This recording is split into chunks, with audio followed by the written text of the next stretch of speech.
நம்ம car wash பண்ணுறதுக்கு தான் வந்திருக்கோம். நம்ம ஊரில் கார் வாஷ் தான் நம்ம வந்து கடையில் போய் கொடுப்போம், அவங்க வந்து நம்மளுக்கு பண்ணி கொடுத்துருவாங்க. சில இடத்துல செல்ஃப் கேரும் இருக்குதான்னு நினைக்கிறேன். இங்கே வந்து நம்ம செல்ஃப் வாஷ் பண்ணுற பிளேஸ்க்கு தான் வந்திருக்கோம். நாங்கள் எப்படி வாஷ் பண்ணுறதுன்னு பார்ப்போம். ஸோ இது எப்படின்னா, நம்ம வந்து ஒரு காயின் போட்டுட்டு நம்மளுக்கு இப்போ ஃபஸ்ட்டு வாட்டர் வேணும்னா அதை செலக்ட் பண்ணால் நம்மளுக்கு 1 மினிட்டுக்கு வாட்டர் வரும். திருப்பி அகெயின் நம்ம காயின் போட்டுட்டு ஃபோம் போடணுன்னா அந்த மோடை செலக்ட் பண்ணால் திருப்பி 1 மினிட்டுக்கு ஃபோம் வரும். ஸோ இதுதான் ப்ராசஸ். இப்போ ஃபஸ்ட்டு 1 ரூபி போட்டுட்டு நம்ம வாட்டர் வச்சு தான் வாஷ் பண்ணிகிட்டு இருக்கோம்.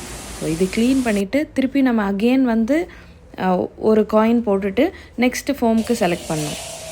இந்த மாதிரி ஒரு இதுக்கும் வந்து நம்ம காயின் போட்டு 1 மினிட்டுக்கு வரைக்கும் நம்ம அதை யூஸ் பண்ணிக்கலாம். ஆனால் காயின் போட்ட உடனே ஸ்டார்ட் ஆகிடுது. அதனால தான் பாலா வந்து டக்குன்னு அந்த காயின் போட்டு ஓடி வந்து இப்போ ஃபோம் வந்து ஃபுல்லாக நம்ம கார் ஃபுல்லாக நம்மளே அப்ளை பண்ணிடணும்.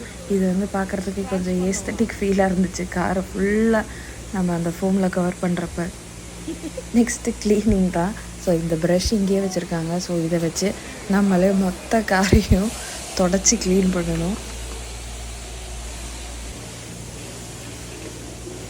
அந்த ஃபோம் வச்சு ப்ரஷ் வச்சு ஃபுல்லாக க்ளீன் பண்ண அப்புறம் நெக்ஸ்ட் நம்ம காயின் போட்டு ஃபைனலாக வாட்டர் வச்சு ஃபுல் வாஷ் பண்ண அப்புறம் கார் எப்படி இருக்குதுன்னு மட்டும் பாருங்கள்.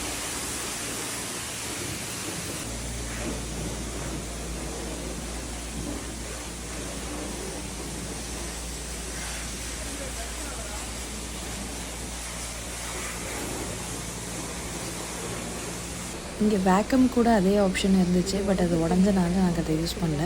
பட் காரை சூப்பராக க்ளீன் பண்ணி கிளம்பியாச்சு.